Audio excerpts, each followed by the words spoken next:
Are you planning to travel with your dog on Delta Airlines? Now, whether it's for vacation or maybe you're deciding to move across the country, traveling with your dog can be very rewarding. But there are some plannings that are necessary in advance. You can't just show up to your local airport and think that you're just going to travel with your dog. There's things you need to do prior. And so that's what we're going to do in today's video to ensure that you have a seamless, stress-free journey, not only for yourself, but for your dog, because that's what you have to make sure that this process is good for everyone. Traveling can be stressful. Everyone wants to get to their destination, but the airport process, for example, could be pretty tough. And so here's the information to make everything okay. Let's talk about some of the basic bookings information when it comes to traveling with the dog. Now, luckily, small dogs can travel in cabin, which means you could take the dog with you inside the plane. You just have to make sure that the dog is in an approved carrier, as well as they can fit underneath the seat ahead of you. And just because your dog is flying in the cabin, it doesn't mean that it's free. There's a fee of $95 one way. It's not $95 round trip. Now, this fee can also vary when we talk about domestic flights. One thing you have to be sure is that you book your dog on your flight as soon as possible, because there's not an unlimited amount of spaces, I should say, on the plane. So, for example, one flight might allow 6 dogs to be on flight, and so you have to make sure that you're one of the 6. So do that in advance. Now, when we talk about the size of the carrier, which is very important, it has to be 18 inches long, and then it has to be 11 inches wide and 11 inches high. And this this carrier, should be well ventilated and spacious enough for your dog to be able to turn around in the bag as well as lie down comfortably. And so when you go out, you want to purchase this carrier, keep all of these things in mind. But a lot of makers of these carriers, it might say something like TSA approved. And there's some popular ones like Sherpa, for example, is one of the brands. So they'll say TSA approved, and just double check the size to make sure everything is okay.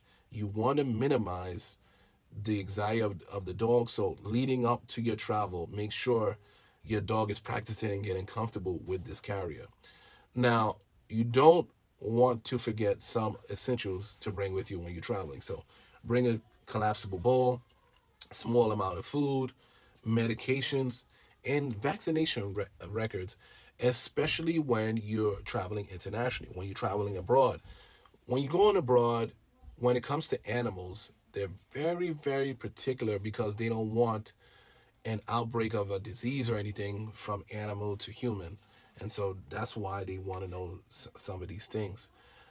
Now, let's talk about after you went booking, let's talk about the screening process when you get to the airport. But first off, when you get to the airport, you want to make sure you come with a lot of time. This should be come early. That should be the case anyway, but especially now that you have a dog. When you're checking in, be sure to let the agent know that you're traveling with the dog. This way they can go over everything and make sure it's good. Now, let's say you forgot something. If you came early, you have a chance, hopefully, to be able to correct that so you can keep going on your trip on the plane. And now that you've checked in and everything is okay, the next step is security. Now, when you go to security, you have to hold your dog and go through the metal detector. And then for the carrier, it has to go through the x-ray machine. So that's the process. It's not one or the other. And once you pass the screening process, in a lot of airports, they have a release station for the dog because clearly the dog can't just go out. They'll have a release station so your dog can use the bathroom before the flight. Now, when you get inside the plane, your dog must stay in the carrier for the duration of the flight in the stowed underneath the seat in front of you. So you have to make sure to do certain things. Bring common sprays, their favorite chew toys, treats, anything that will make it them more comfortable, that I think you should do. Now, let's talk about larger dogs. Now, clearly, larger dogs cannot travel in cabin. And for the larger dogs, Delta offers cargo options. These require what we said already, but additional requirements like health certificates and a sturdy, well ventilated crate. Now, a lot of times for the larger dogs, the crates, obviously different material, harder plastics, and this is in terms of when they're flying as cargo.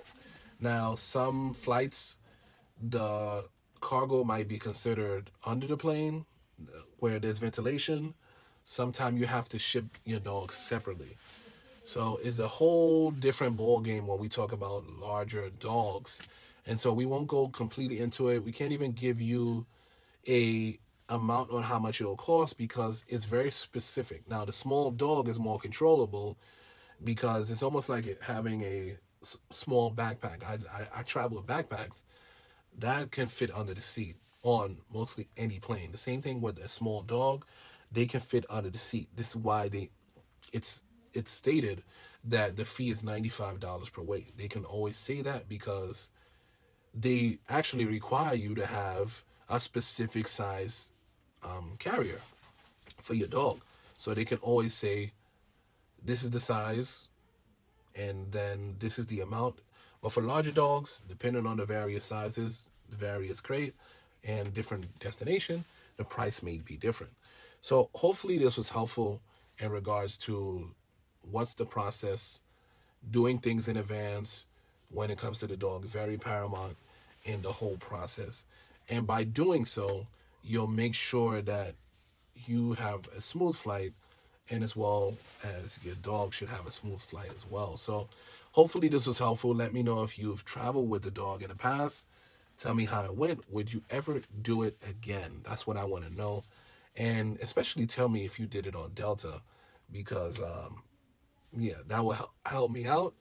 If you have any questions, of course, let me know down below. Please subscribe to the channel. Definitely need that. Thank you for watching all the way through. Catch you guys on the next one. I do have some other related videos to this. I have an American Airlines one up now, so be sure to check it out right now. Catch you guys on the next one. Peace.